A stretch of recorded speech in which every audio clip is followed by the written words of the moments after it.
సూరజ్ దక్షిణామూర్తి మనవడు అని గుండె పగిలే నిజాన్ని తెలుసుకున్న కార్తిక్ నిజంగానే సూరజ్ దక్షిణామూర్తి మనవడా? అసలు ఇదంతా ఎలా జరగబోతుందనేది ఈ వీడియోలో తెలుసుకుందాం. వీడియో నచ్చితే తప్పకుండా లైక్ చేయండి. శివనారాయణ సూరజ్ని కొట్టడంతో కార్తిక్ అయితే అనుమానం మొదలవుతుంది. అప్పుడే ఇక దీపతో కార్తిక్ ఇలా అంటూ ఉంటాడు. ఏంటి దీప, తాత ఎందుకు సూరజ్ని అలా కొట్టాడు అని అడుగుతూ ఉంటాడు కార్తిక్. నాకే అది కూడా అనుమానంగానే ఉంది. అసలు ఆ దక్షిణామూర్తి ఎలా ఫీల్ అవుతాడో అని. సూరజ్ని కొట్టడం ఏంటి, సూరజ్ దక్షిణామూర్తి మనిషేమో అని తాతకి అనుమానం వచ్చింది కాబట్టి ఇదంతా కూడా జరుగుతుంది అని కార్తీక్ అనగానే, అవును బావా, నాకు అదే అనిపిస్తుంది. కానీ తన తప్పు లేకుండా ఎప్పుడూ కూడా మాట కూడా పడని సూరజ్ ఈరోజు తాతయ్య కొట్టేసరికి తను నవ్వుతూ స్వీకరించాడు తప్ప తాతయ్యని ఒక్క మాట కూడా అనలేదు, ఎదిరించలేదు. అదే పాత సూరజ్ అయితే ఖచ్చితంగా ఏదోటి అని తనకి సారీ చెప్పించుకునేవాడు. అంటే ఏ విధంగా అంటే, మీ దగ్గర పనిచేసే వాళ్ళని ఇలాగే అనుమానిస్తూ కొడతారా, అసలు మీది పద్ధతేనా అని తిరగబడేవాడు. ఆ రోజు జ్యోత్స్న తనకి చేసిన అవమానానికి తను ఎలా రియాక్ట్ అయ్యాడు. మరి ఇప్పుడు సూరజ్లో నాకు ఆ వ్యక్తి కనిపించలేదు. ఇప్పుడు సూరజ్ అయితే నార్మల్గా ఉన్నాడు. తను తప్పు లేకుండా తాతయ్య కొడితే ఎందుకు ఊరుకుంటాడు అని కార్తీక్ అయితే ఇక దీపతో అంటాడు. దీపక్ కూడా అదే అనుమానం వస్తుంది. ఇద్దరు కూడా అలా మాట్లాడుకుంటూ ఉంటారు. తర్వాత పారిజాతం, జ్యోత్స్న వీళ్ళిద్దరికీ కూడా అనుమానం అయితే మొదలవుతుంది. గ్రాని, నువ్వు ఒకటి గమనించావా?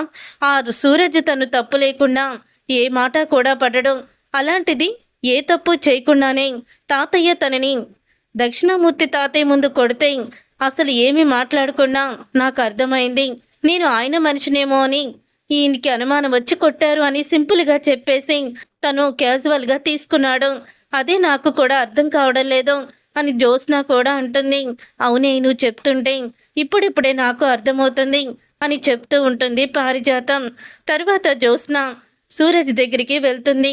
ఏంటి, మా తాతయ్య కొడితే కనీసం నీకు కోపం కూడా రాలేదు?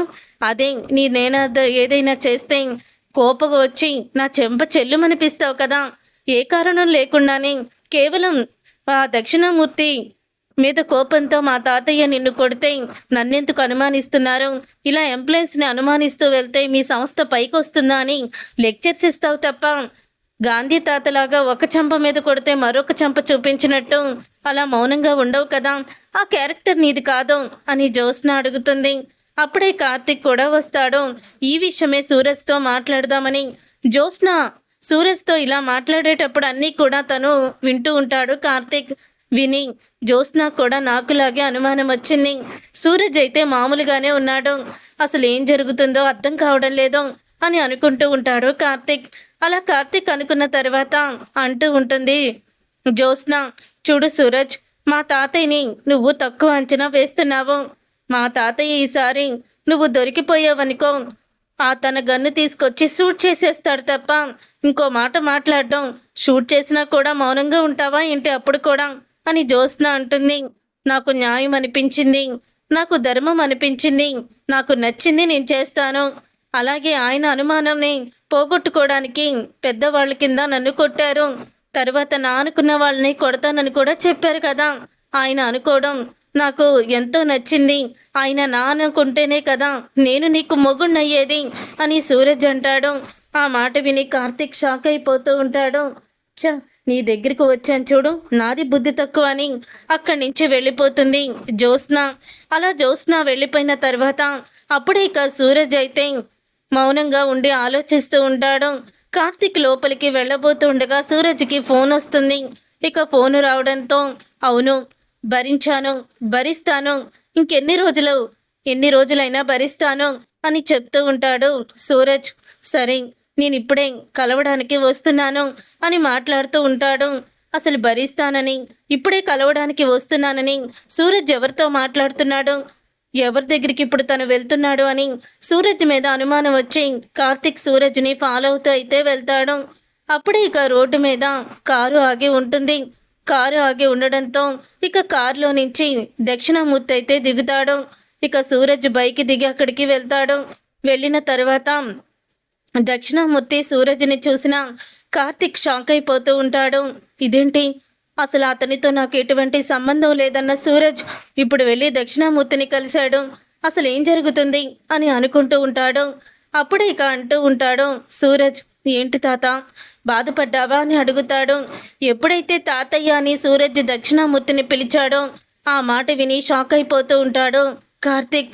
షాక్ అయిపోతూ, ఇదేంటి దక్షిణామూర్తి తాతయ్యని సూరజ్ తాతయ్య అని పిలుస్తున్నాడు అంటే వీళ్ళిద్దరికీ ముందే ఒకరంటి ఒకరికి సంబంధం ఉందా, ఒకరంటి ఒకరికి పరిచయం ఉందా, అంటే సూరజ్ కావాలని ఈ ఇంటికి వచ్చాడా అని అనుమానం మొదలవుతుంది కార్తిక్కి. అప్పుడే ఇక అంటూ ఉంటాడు దక్షిణామూర్తి, ఆ శివనారాయణమూర్తి నిన్ను కొడుతూ ఉంటే నా రక్తం మరిగిపోయిందిరా. అప్పుడే వీడు నా మనవడు మీద చెయ్యేస్తే ఊరుకోను అని గట్టిగా అరిచి చెప్పాలనుకున్నాను. కానీ ఇప్పుడు మనం బయటపడితే అసలుకే మోసం వస్తుంది. మనం అనుకున్న ప్లాను మొత్తం కూడా తిరగబడిపోతుంది. అందుకని ఓర్చుకొని నిన్ను కొడుతున్నా, నిన్ను పరాయివాణ్ణి చూసినట్టు మామూలుగా ఉండిపోయాను తప్ప నా మనసులో బాధ ఉన్నా పైకి స్పందించలేదు అని దక్షిణామూర్తి అయితే చెప్తాడు. ఇక దక్షిణామూర్తి అలా చెప్పడంతో ఒకేసారి షాక్ అయిపోతూ ఉంటాడు కార్తిక్. అసలు ఈ సూరజ్ నాకు నాన్న వాళ్ళు ఎవరూ లేరు అని చెప్పాడు. కానీ ఈ సూరజ్ కావాలని జ్యోత్స్నాతో గొడవ పెట్టుకొని మాతో పరిచయం పెట్టుకొని శివనారాయణ తాతయ్య వాళ్ళ ఇంట్లో అడుగు పెట్టాడు. అసలు వీళ్ళిద్దరూ ఏం ప్లాన్ చేశారు? సూరజ్ మా ఇంట్లో తాతయ్య వాళ్ళ ఇంట్లోకి రావడానికి కారణం ఏంటి? ఎందుకు మంచివాళ్లాగా అందరి ముందు నటిస్తున్నాడు? జ్యోత్స్నాని పెళ్లి చేసుకుంటానని ఎందుకు తిరుగుతున్నాడు? అసలు ఈ సూరజ్ ఎవరు? దక్షిణామూర్తి కొడుక?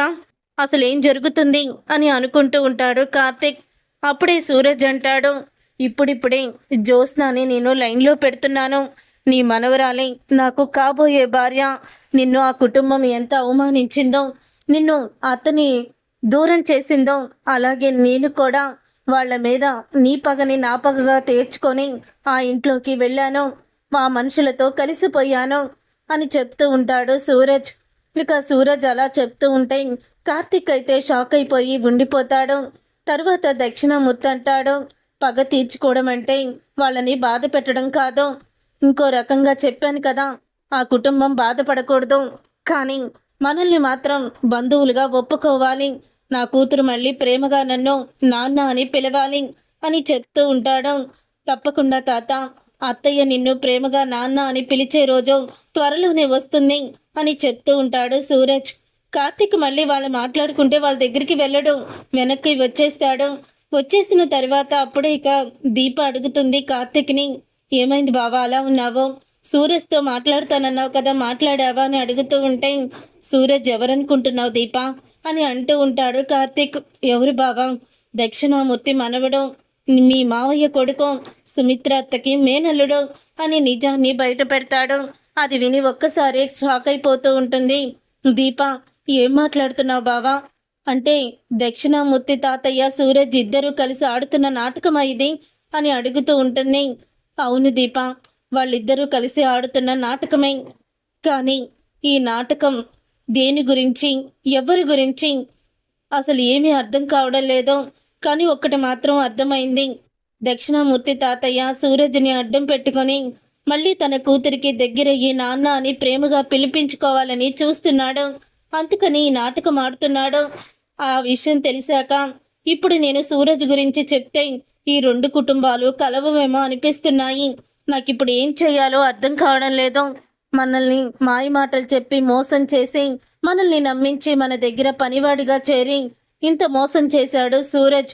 మరి ఇప్పుడు అత్తయ్యని వాళ్ళ నాన్నని దగ్గర చేయడానికి సూరజ్ ఇలా చేశాడని మనం సైలెంట్గా ఉండాలా, లేకపోతే సూరజ్ గురించి బయట పెట్టాలని తెలియడం లేదు అని కార్తిక్ అయితే ఆలోచిస్తూ ఉంటాడు. చూసారుగా ఫ్రెండ్స్, రాబోయే కథలో ఖచ్చితంగా ఇలాగే జరగబోతుంది. మరి ఇలాగే జరగాలని మీరైతే కోరుకుంటున్నారా? మరి సూరజ్ దక్షిణామూర్తి మనవడని సుమిత్ర మేనల్లుడన్న విషయాన్ని కార్తిక్ దీప బయట పెడతారా అనేది రాబోయే కథలో తెలుసుకుందాం. ఈ వీడియో మీకు నచ్చితే తప్పకుండా లైక్ చేసి ఛానల్ని సబ్స్క్రైబ్ చేసుకొని పక్కనే ఉన్న గంట సింబల్పై ఆలని క్లిక్ చేయండి.